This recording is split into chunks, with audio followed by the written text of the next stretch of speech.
So this is week 2 of our series called The Bride vs. Godzilla. So what Mark wanted to introduce this church to is the reality that there's a number of monsters that face the church. And if we are not ready for them and know how to fight them, they will wound our health, our intimacy with each other, our unity, and our effectiveness to reach the world. And so last week he started this series with the first monster, which was pluralism, which is the idea that you can come to God any way that you want. If you come to God with Jesus, that's great, but you could also come to him from any number of faiths. And what he helped us understand is that the way that you fight that monster is with the uniqueness of Jesus. Preaching that to yourself helps the church grow in its confidence to say, not in arrogance, but to say, Jesus himself said, I'm the only way. And we need to grow in confidence to say that message. This week's monster is infinitely as deadly, but I would argue far more subtle. It's harder to see, and in the culture that we grow up in, it's almost invisible, though it's massive. It is the monster of materialism. So before you shut your brain off and say, well, I came in here, I don't have a lot of money, so this isn't me, or I don't have a lot of stuff, so that's not me either, or Tyler, I tithe, so let's just skip this one and find another monster. Hold that thought. Hold that thought. Let's go over some numbers for a second. Did you know that in America, in our nation, we are holding on to, right now, all of us, a consumer debt, not national debt, consumer debt of $15 trillion. That's made up of all of the different debts that we are accruing. So let me break this out into some averages. The average individual is holding on right now to $5,000 of credit card debt. The average individual is holding $16,000 in personal loans, $20,000 in auto loans, $40,000 in student debt. These are averages. Some of you are like, mine's much worse than that. And the average person is holding on to $200,000 in mortgage debt. So here's why this is a big deal. Because you might have come into this room and you are financially healthy, and that's great. But that kind of monster cannot go unnoticed, and that monster will and is affecting the church. Here's how it's affecting it. If a young person feels called into ministry overseas and wants to be a missionary and they have a truckload of debt, almost all mission organizations will not touch them. And it's not because they're arrogant. It's not because they don't believe God can do amazing things in spite of debt. He can. But they have seen throughout history that when we send someone into the field with a lot of debt, they don't make it. So they do it to protect people. Here's another one. I went to Corbin University, and I love Corbin deeply. But I was in class with a number of other young men that all wanted to be pastors. And yet you graduate Corbin, most people with a large amount of debt. And this isn't just Corbin, this is any university. But when you go up to a church and you say, and if a church comes to you and says, we would love for you to be our pastor, here's how much we're gonna pay you. If you take that and tens, if not hundreds of thousands of dollars of debt and try to reconcile them, it almost never works. And so how many young men have said no to amazing church positions, not because, and I'm not saying the church is stingy, I'm not saying that at all, but how many men or women have said no to a ministry position, not because they don't love the church, but because they are absolutely crippled in financial debt? The thing is, you might be fine, you might be financially healthy, but can we agree this is our problem? This is massive, and it's hurting people.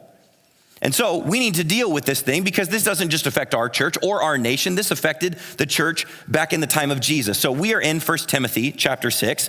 And to give you a bit of background, Paul was addressing the monster of materialism. It had seeped its way into the church. What did he say in the first couple verses? He's telling Timothy, and Timothy at the time was in charge of a number of smaller house churches in Ephesus, a very wealthy area. So much like America. He said, Timothy, if you're gonna lead them, you need to understand how to help them manage their money. Now, can God do whatever he wants without money?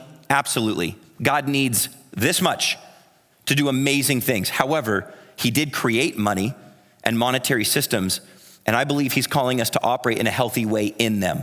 So I'm not saying we need to worship money. I'm not saying that it matters more than faith, not at all. But he says, if you're gonna handle my money, I want you to handle it my way. And so what had happened is Paul sees this motive inside the church that was causing them to dismiss what was real about God and put something above him. So here's what he said. He starts in verse 5, and he says, they were preaching godliness as a means to financial gain. Notice his order And notice what he just combined. He said godliness. So these people were in the church and they're preaching godliness. Is that a bad thing? No, it's not a trick question. That's not a bad thing. They're preaching godliness, and this is why it's so subtle. This isn't a Christian versus non-Christian thing. This gets in our culture. So they came in, they said, godliness is a good thing as long as it leads me to a better position in this life.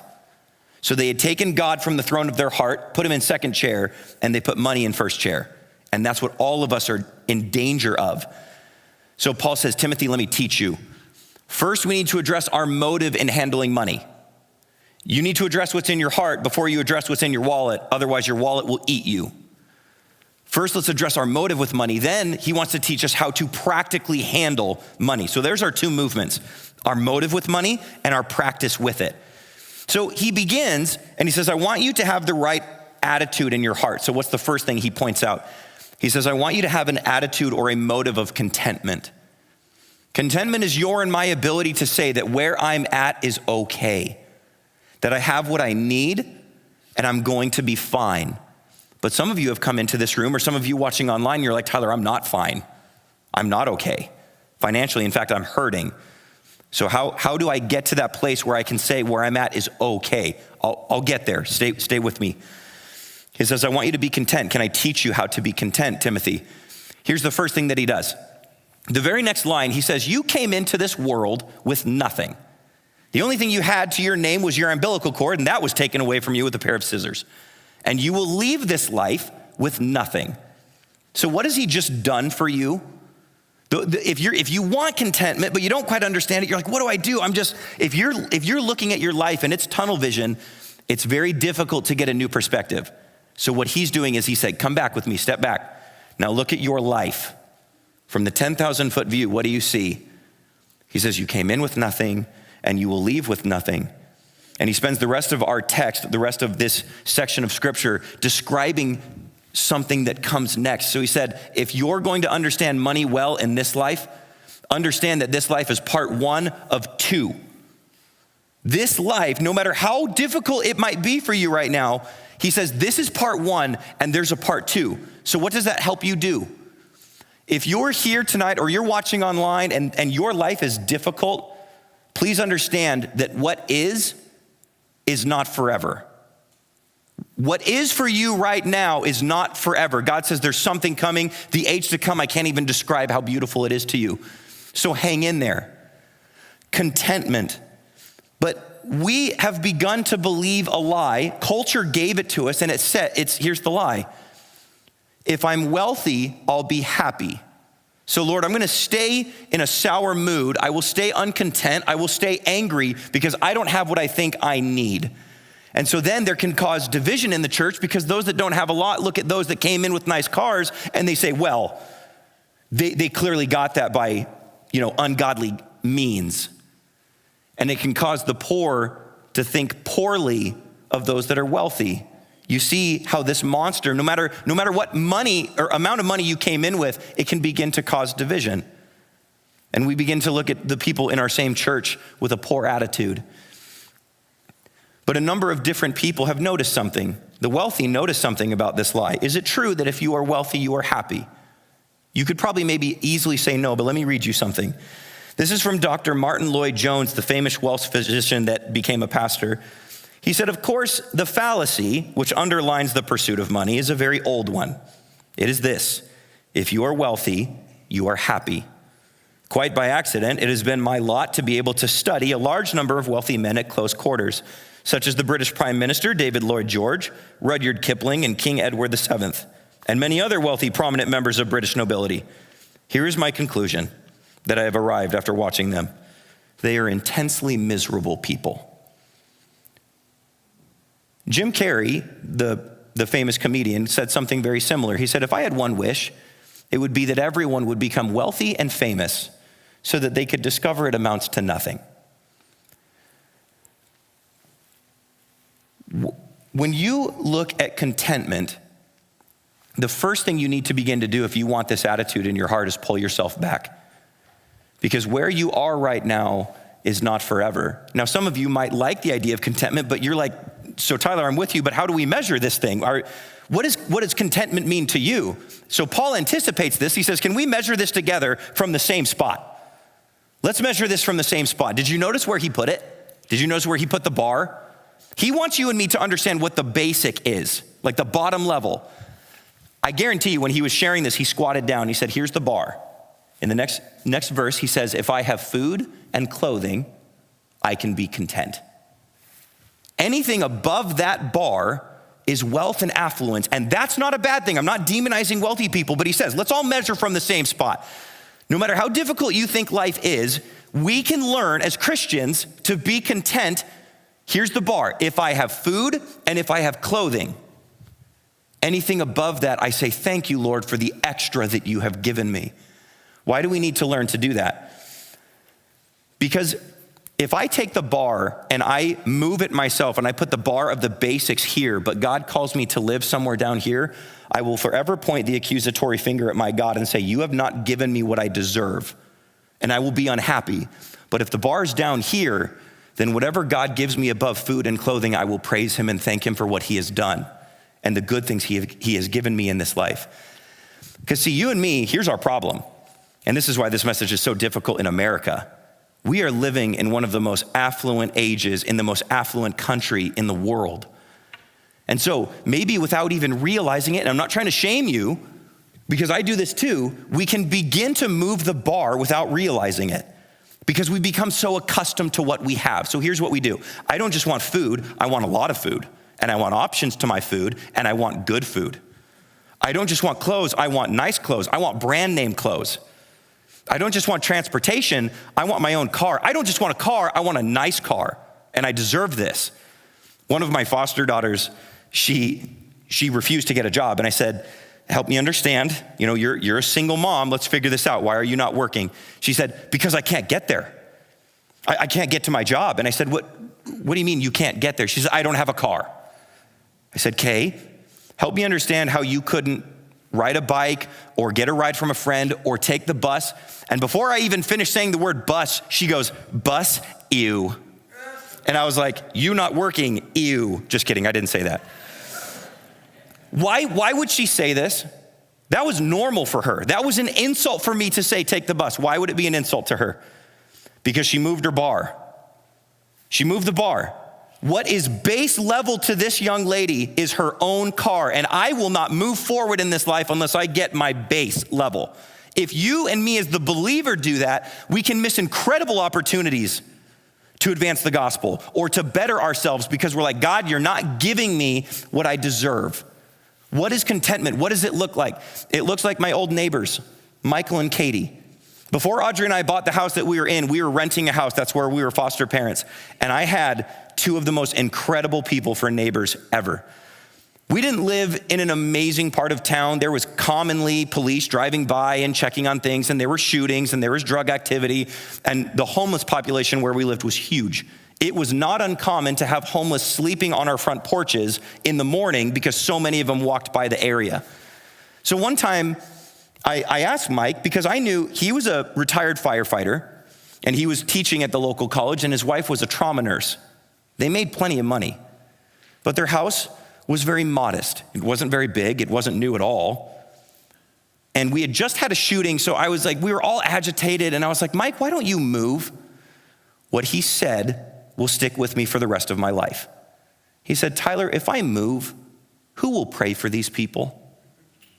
Who will walk these streets and pray and ask that God would keep this neighborhood safe? If I leave, who's going to do that? If I leave, who's going to walk out in the morning with a fresh cup of coffee and chat with the person that was drugged out last night and really needs to process life with somebody? If I leave, who does that? He said, I could leave. I have all the money that I could ever want. I could buy a new house. I could buy a bigger one. But should I?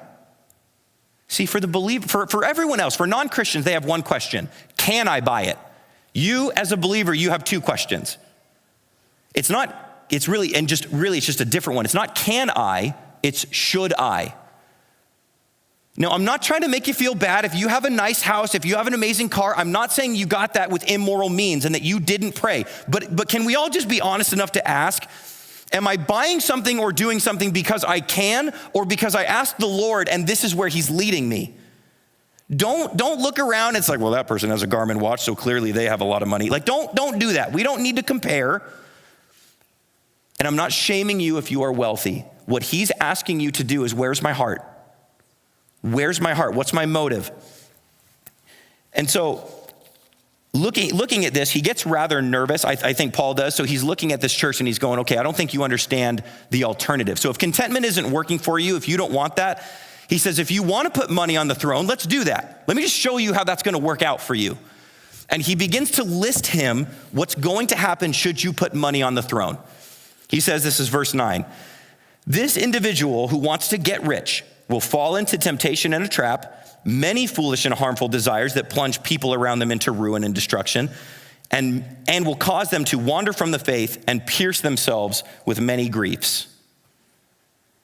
Your attitude doesn't need to be contentment. You can choose to put money on the throne. That's your prerogative. God won't stop you. But here's where your life goes. It goes to financial ruin. It goes to destruction. It goes to broken relationships. It goes to a weak and wounded faith. Can we just look at let's just look at Oregon for a second. And this is not me trying to shame you. Let's just look at our state. Do you know how much money we spend on lottery tickets every single year? $1 billion. Now, if you've ever bought a lottery ticket, I'm not shaming you. I'm not saying you're foolish. I'm not saying that you're immoral. I'm not. But our culture is going, man, if I could just win this. If I could just win this, then I could pay off my debt. Then I could buy a new house. I would bless the church. I would. If I could win this, I would give. No, you wouldn't. No, you wouldn't. And people don't. We are absolutely desperate for get rich quick type realities. Here, what's another one? Gambling addiction. The American Association for Gambling Addiction predicts that in our country, there are 10 million people that struggle with this. They struggle with gambling addiction, 10 million. Do you want to know how much those 10 million lose every year? $6 billion. How many homes is that? How many lost jobs? How many ruined marriages? How many broken bank accounts? From $6 billion in our country alone. Now, don't get haughty. Don't get arrogant. Don't look at that and go, oh my gosh, I could never do that to my family. How many times, and don't raise your hand, please, how many times have you fought with your spouse over overspending? How many times have you argued over credit cards? How many of you, and I'm not trying to hurt you, I love you, I do. And this goes to me just as much as you. How many times have you bought a car that you really don't need? And let me just say, I've done it, okay? Can I be the first? I went to a dealership with $6,000 in cash, and I said, sir, you show me all the vans that are 6,000 or less. He goes, you got it. Dirtball didn't do it. He showed me a $6,000 van, and then he was like, hey, I got this thing, you might be interested, and he showed me the $18,000 van. Oh my gosh. It was nothing like the 6, and he hooked me, and I bought it, and it was a terrible decision. And it plunged us even into more debt than we were already in. Why did I do it? The first one had 4 wheels and an engine. The other one had 4 wheels and an engine and extra. I didn't need that. So before we make fun of the person with gambling addiction, can we just ask this question to ourselves? How many times am I buying something because I can versus buying something because I should? How often are we praying and going, Lord, do I need this? Are you calling me to this? Did you give me a raise so I could buy more stuff, or did you give me a raise so it would be easier for me to bless other people? See, for some of you, and I'm not trying to beat you up, I love you, but some of you just need to stop and you need to say, Lord, I've abused your money. I've misused it. I have credit card debt coming out my nose because I don't know how to stop. Let's not make fun of the gambling addict, because that problem, that heart of I want more, can get into me and you just as easily as it could if we were in the casino. We can have this problem too. So we need to constantly be asking, Lord, what's my motive? What would you like me to do with this money? Because it's not ours. It's not ours. So for some of you, you can tune me out at this point because you need to do some heart work. You just need to, where you're sitting, pray and just repent and go, Lord, I have mishandled your money. I am so sorry. I'm going to be different. You need to leave and go cut up your credit card. You need to go home and you need to sell your car. And I've been praying that you would, not in arrogance, But what's more important, the new car or your family and its finances? Let's be different, church. Let's be different. Different with our money. Now, he wants to end with his second point. He says, okay, should you have wealth, let's handle it well. Let's practice good financial stewardship. So he jumps to verse 17, and he says, if you want to win with money, then do it my way. Do it God's way. Here's an example. I've borrowed my father's truck a number of times, and whenever I do, he kind of pulls me aside. He goes, okay, if you're going to drive this truck, here's some things that you need to know, because it's my truck. I want you driving it my way. It's a diesel truck, so when you turn it on, it's a little different than a gas truck. It's really long, so check your mirrors. Remember, you got to back, like he goes through the whole spiel every time. How arrogant would it be of me if once he does that, if I was like, how dare you teach me how to drive a truck? I'm fine, I know how. That would be awful. But do we not do that sometimes with money? It's not ours. God says in verse 17 that he's the one that doles all this out. So if you're wealthy, I love you, it's because he gave it to you. And he says, use this my way. If you don't, that's arrogant. So there's his first point. He says, if you want to practice this well, don't be arrogant. Don't. I love you, child of God. It is not your money. It's mine. Use it my way. If you have a business, I love that. You are managing it for a time. If you have a bunch of money, I love that. You are managing it for a time. If you have incredible land, resources, homes, that's great. You are managing it for a time. And he says, it's mine. And when you remember that, you don't get arrogant. He says, put your hope in me because money is fickle. Now, I know you know this, but can I just give you a phenomenal example? God is so good. Sometimes the examples just write themselves. They just came out of Twitter this week. It was awesome. So I was following a Twitter battle with Elon Musk. If you don't know who that is, and I don't know how, but he's the richest man on planet Earth. He is worth $240 billion by himself. So he's the man that owns Tesla. So he sends this tweet out, and it kind of wounded the relationship Tesla had with another company. Stock that day in Tesla dropped tens of billions that day because of a tweet. Like he sends this stupid message on his phone, clicks send, and the world's like, oh my Lord, and they lost it. Then he realizes the mistake that he made, and so he sends another text or another tweet. Just the next day, stock shot right back up to the level that it was. He fixed it. But can we all appreciate how pathetic money is? If money can be unseated from its throne by a tweet, then it is too weak and pathetic to help you rule your heart. And God says, don't put it there. He created money. Don't demonize it. Don't demonize the wealthy and don't lift up the poor as if they're all godly. Don't do that. He says money is a tool. I'm God and leave me in my place because I'm strong enough to handle when you lose your job. I'm strong enough to handle when you don't have money and when you do have money. I can help you last through that. You need to trust me. If you do, then money will become a tool rather than a God.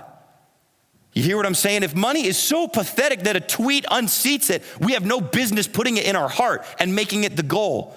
He says, don't be arrogant, trust me. Here's the second thing he says. I want you to be rich in good deeds. I want you to be rich in good deeds. Money was always designed to help you accomplish the original mission.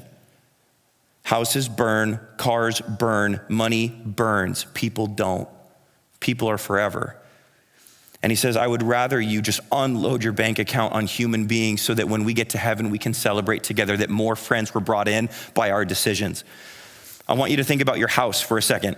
My parents were some of the most unbelievable examples to me of just letting go of their stuff.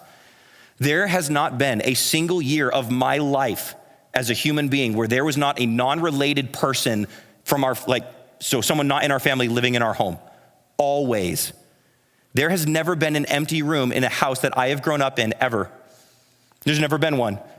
We had college students there. We had drug addicts there. We had people from prison there. We had a witch once. That was great.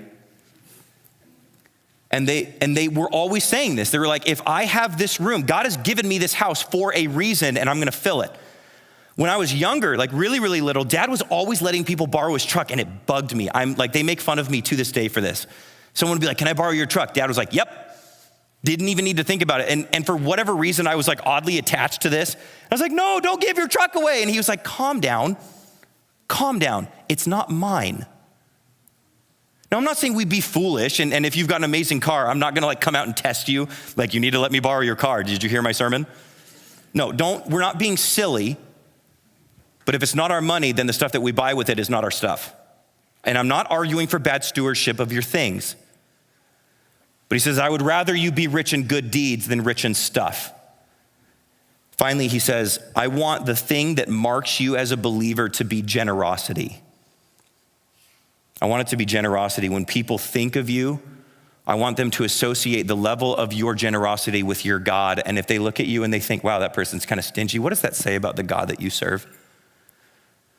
When you look at your budget, is there a line item for blessing people? Like here's a really easy way to tell if you get this text. How easy is it for you to give stuff away? Not to be silly with your money, but how easy is it for you to bless other people and just let it go? There was an individual that my dad told me about one time. He was a multimillionaire. He had developed a mechanism, he has a patent on it, that has to do with the chairs that you all sit on. Not these, but like swivel chairs. So every time you buy one of those office chairs, he makes more money. He makes a lot of money. So he went to his financial advisor and he said, I want you to put a cap on everything that I take in. Everything. Any extra money from salary or whatever, cap me right here. Now he made millions on top of that. But he said, I want you to limit me, and any extra money, I want it going in an account so that I know how much to go give away. How many of you need to limit yourself so that other people might be blessed? Now, am I saying that we need to all drive beater cars for the kingdom? Am I saying that we all need to go downgrade our house? No, please don't hear me saying that. And I don't want you walking out of here feeling guilty whenever you buy something new. Did you notice what he said when he says he gives money out? Did you notice what he said, why he does it? He said, I give this out for their enjoyment. God is not against you enjoying a boat. God is not against you enjoying a vacation home. I don't see that in the text. What I do see is that what should follow your financial journey is people just being blessed in the wake of your movements. Where's your money going and why is it going to different places? Can we all just agree from here that from here on, and maybe you're doing this already and I don't mean to insult you, but can we just agree moving on from here? The question is not, can I buy something? The question is, should I buy something and what is it doing? You and me will either trust God and use money, or we will trust money and use God. Let's all choose wisely.